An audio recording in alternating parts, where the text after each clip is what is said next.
नमस्कार दर्शक बंधु आम कार्यक्रम को आपण मानकु स्वागत। ग्रीष्म अवकाश 18 तारिख पूर्ण होला परे सकाळ स्कूल करिवा पई राज्य सरकार निष्पत्ति लेथिले एवं एई निष्पत्ति रे परिवर्तन करिवा को जाई जिल्लापालक निर्देश क्रमे विभिन्न जिल्ला रे आजि ठारू सकाळ 10 घटिकार स्कूल आरंभ होईछि। तो आज जेहेतु प्रथम दिवस रे किछिटा अप्रीतिकर परिस्थिति देखियो को मिलिछि हमर बाहानगा ब्लॉक अंतर्गत गिल्दा उच्च विद्यापीठ रे गोटे असह्य गुळुगुळी कारण मुंड बुलाऊँ और बांति किसी पिला आज संज्ञान हो पड़ी गिल्दा उच्च विद्यापीठ रे 4 ରୁ 5 जन पिला असुस्थ हो पड़ी बांति करथि प्राथमिक चिकित्सा पर मु सुस्थ फील कली। अच्छा काहे की बड़े हला कोन भाबुछ मॉर्निंग स्कूल होतला हमें आराम से स्कूल जाई सुस्थ रहथिलु 10 ରୁ 4टा जते स्कूल हैला ततबेला हमें प्रबल ग्रीष्म प्रभाव जो हमें बहुत गरम फील करछु असुस्थ हो पड़छन पूर्व जमी मॉर्निंग स्कूल होला सेमती स्कूल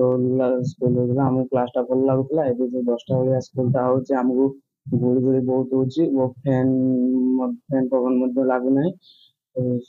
गरम पवन लागुची मुंड बिंदुची आ हमर माने सखाळे स्कूल होतला जते बेले हमें गरम भी एत अनुभव करनथिले 10टा बेले भी जाय के हमें घर आराम से भी रही पड़तले आ 10टा बेले स्कूल हैला पकरू माने फैन भी लागु नै पाठ पढ़ी होनी मुंड बिंदुची पवन लागुची गरम पवन ना कोन हां गरम हैला लोको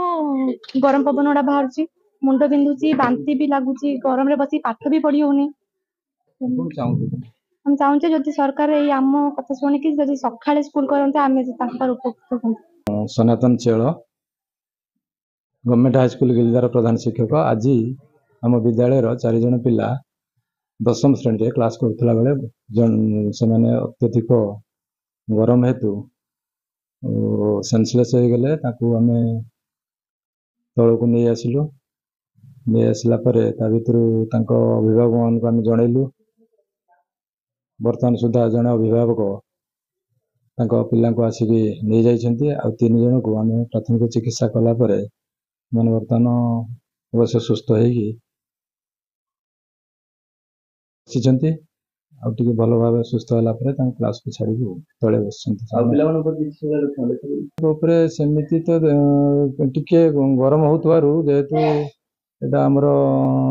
फर्स्ट फ्लोर क्लास टा होची टिके अधिक गरम होची गरम होतवा जो टिके पिला क्लास करिवार टिके असुविधा अनुभव करछन्ती हो स्कूल सर क्लास का फैन में की व्यवस्था है हां फैन अछि फैन चलछि फैन व्यवस्था अछि तापर भी गरम टिके गरम होची टिके पाग के टिके वर्षा पिला माने नाही ए गरम होची माने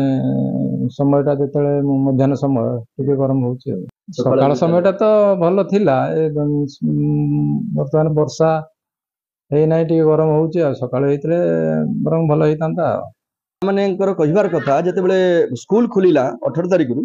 सेते बेले सकाळ स्कूल करिया पे सरकार निष्पत्ति नेथिले हठात पुरी निष्पत्ति रे परिवर्तन करिबा कोठी ना कोठी